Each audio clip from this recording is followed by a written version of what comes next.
You operated under the assumption that bypassing checked luggage would insulate you from financial hemorrhage, time delays, and psychological warfare. Welcome to the 2025 enforcement landscape, where your carry-on is scrutinized like illicit contraband. You paid the premium for a standard ticket. You adhered to the protocols. You arrived ahead of the cutoff. Yet, you find yourself detained at the gate, watching an agent execute a mandatory seizure of your property, slapping a yellow tag on your compliant bag as if it were hazardous material being deported to the cargo hold. You thought you had custody of your belongings? Incorrect. But here is the reality the airlines suppress. This operational chaos, it is not accidental. It is not bad luck. It is a revenue extraction system, and if you do not understand the mechanism, it will be weaponized against you. In this briefing, we are decoding exactly how to circumvent the 2025 carry-on crisis, avoiding the hidden fees, avoiding the gate lice classification, and refusing to surrender the assets you critically require. By the conclusion of this transmission, you will possess the tactical knowledge to pack for maximum density, board without triggering an alert, and execute your flight with your personal item secured in the only safe zone remaining, under your seat, not crushed beneath a mountain of other passengers' liabilities. We begin with the investigation into why carry-on luggage has quietly devolved into the single greatest threat to your travel security, and the preemptive measures you must take before exiting your residence. Let's analyze the primary trap the majority of travelers walk directly into: the false assumption that your carry-on is a guaranteed right. That compact roller you purchased specifically to evade the checked baggage tariffs? Be advised, specific carriers are now levying higher penalties for that item than for checked cargo.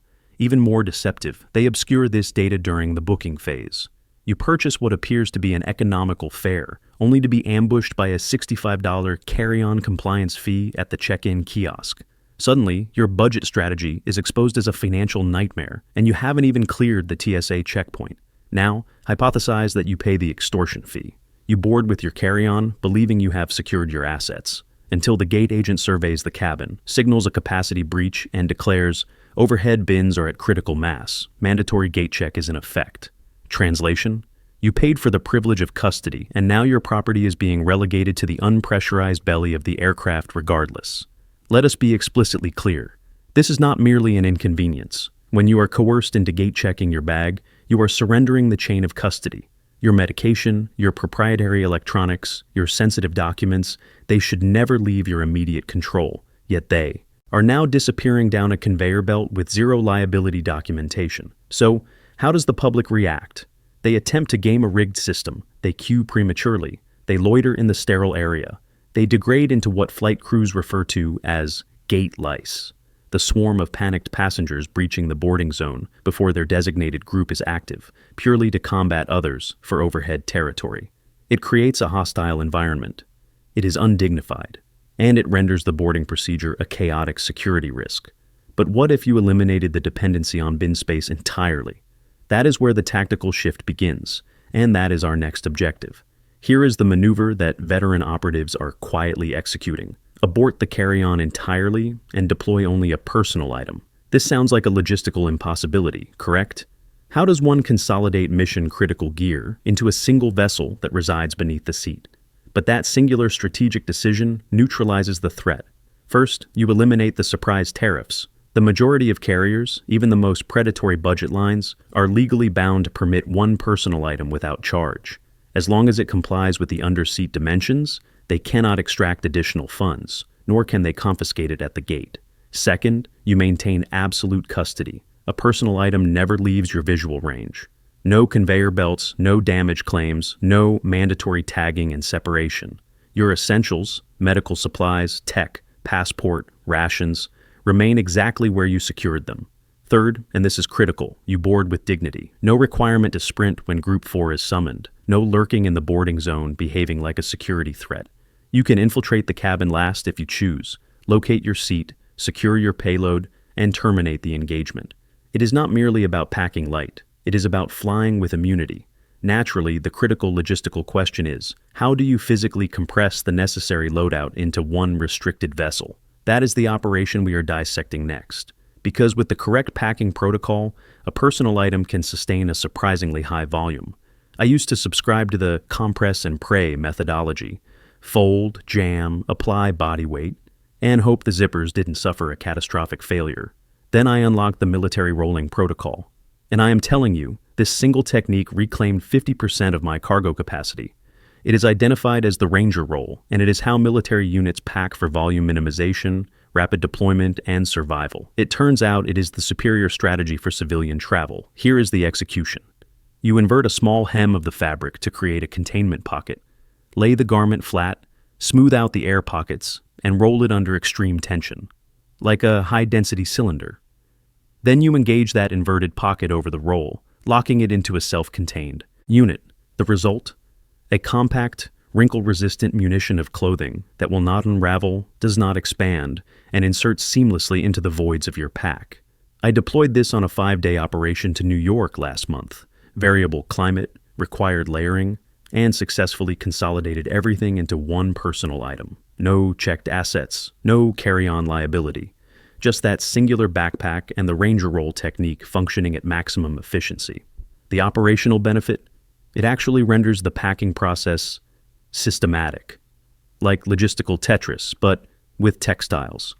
Now, once you have your garments rolled to high density, do not simply deposit them into the bag and declare mission accomplishment. The subsequent tactic escalates this efficiency.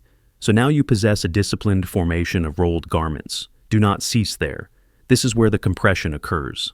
Enter the compression packing cube.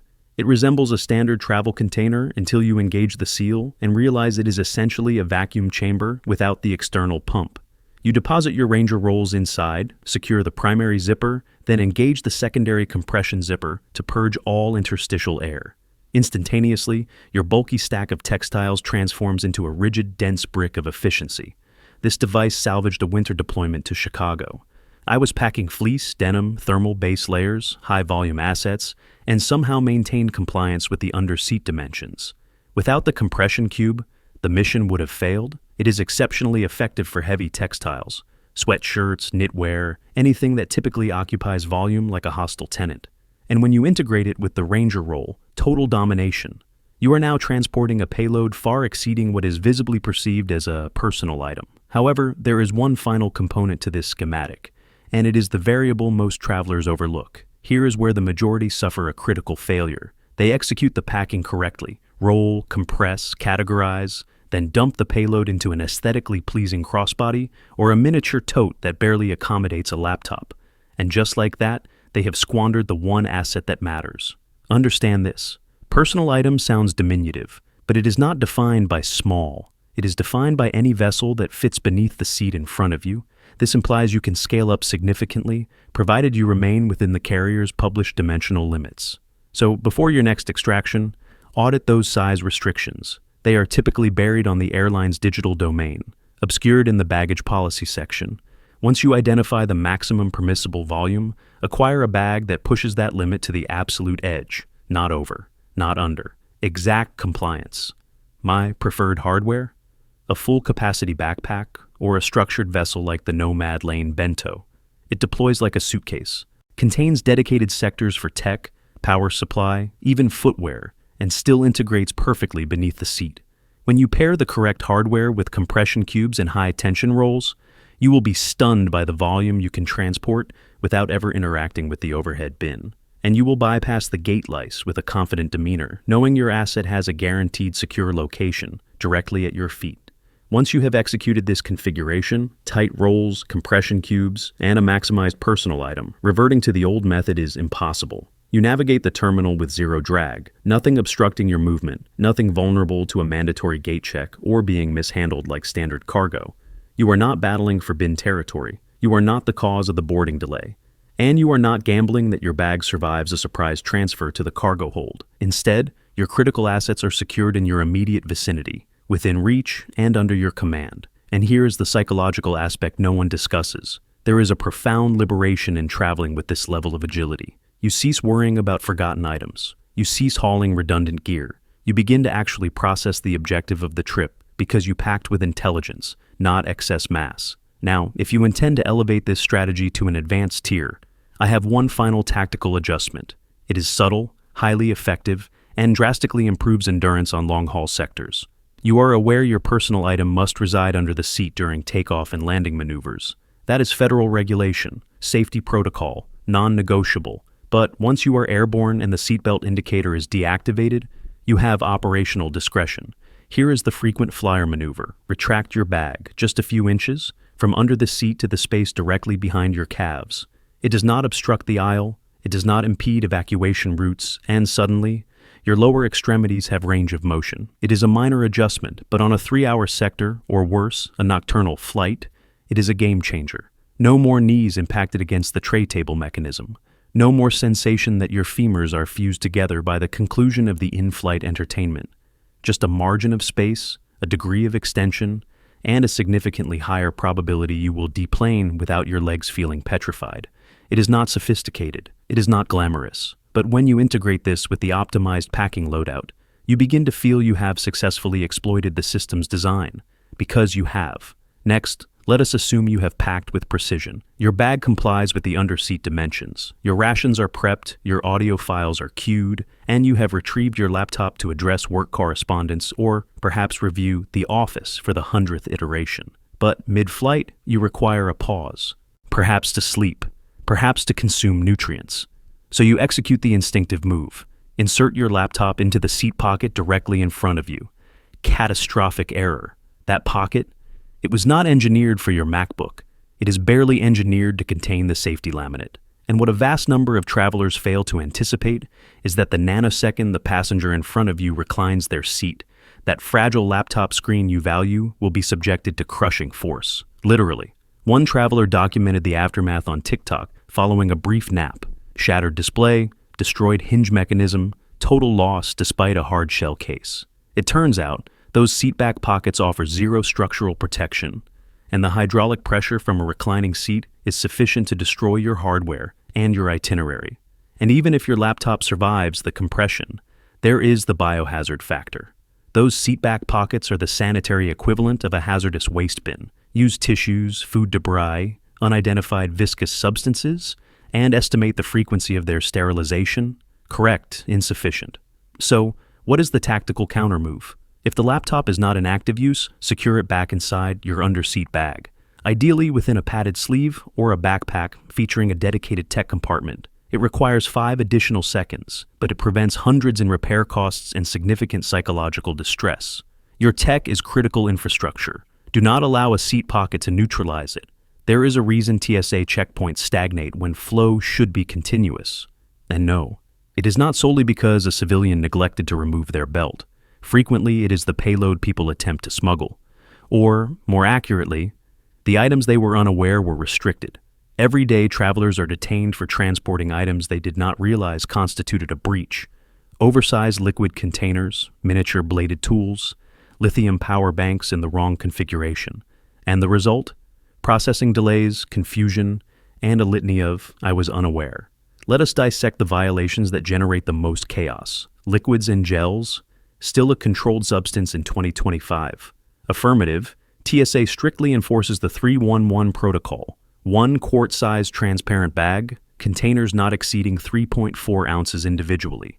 And yes, they will confiscate your premium cosmetics if the vessel exceeds the limit. Even rations in metallic packaging, like seeds in foil, can trigger the density scanner and halt the line. You want to maintain momentum? Pack with foresight. Keep that transparent bag accessible. Sharp objects? Abort immediately. That paring knife? Negative. Cuticle scissors? High risk. Razor blades? Only cartridge style are permissible, never loose blades. If it possesses a cutting edge and is not suitable for a preschool environment, it likely constitutes a violation in your backpack. When in doubt, check it or abandon it. Power banks and lithium batteries. These are carry-on only items, strictly prohibited in checked luggage due to fire risk. Ignorance of this rule has caused actual flight delays. Always secure them in your personal item, powered down, and never loose in the bag where terminals can short-circuit. If the battery expands, sparks, or undergoes thermal runaway in the cargo hold, the crew may not have time to suppress the threat. Maintain custody where it is monitorable. And then there is the severe prohibition category. Explosives, flammables, weapons, radiological materials. Obvious, you would assume so. Yet violations occur daily. One individual attempted to transport pyrotechnics for a coastal event. Another packed a camping stove with residual butane fuel. You do not want to become that headline. So, how do you avoid becoming the bottleneck that causes the entire gate to groan? 2 protocols. Audit the TSA prohibited items list before you pack, and if the status is ambiguous, inquire. Most airline domains explicitly list these bans, or simply transmit a query to Ask TSA on Twitter. They actually respond. Being detained at security due to an honest error is frustrating. Having your property confiscated or missing your flight due to a background check, that is a crisis. But a minimal amount of intelligence preparation, that is the most effective upgrade to your entire operation. Executing air travel with solely a personal item may appear restrictive initially, but once you have executed the protocol correctly, you realize it is not about packing less. It is about packing with superior tactics. Disregard the gate check drama. Disregard the baggage tariffs that silently double your fare. Disregard wrestling through the aisle with a bag that barely adheres to physics. It is simply you, your mission-critical gear, and a bag that facilitates your movement rather than impeding it. So whether you are deploying for a weekend operation or squeezing in one final extraction before your PTO resets, do not underestimate the efficacy of strategic packing. Exploit the volume, master the regulations, and grant yourself the immunity to travel light without the liability. If any of these briefings helped you reevaluate your travel methodology, strike that like button. Disseminate this to an ally who consistently overpacks contingency gear. And if you possess your own carry-on evasions or TSA horror stories, deposit them in the comments section. I analyze all intelligence. And listen, if you require more briefings that assist you in flying smarter, maintaining morale, and avoiding the rookie errors the airlines refuse to warn you about, go ahead and subscribe. I have more intelligence inbound. Next up, we are dissecting what's strictly not to pack in your personal item. And believe me, TSA does not negotiate. I will see you in the next transmission, and perhaps this time, not detained in the security queue.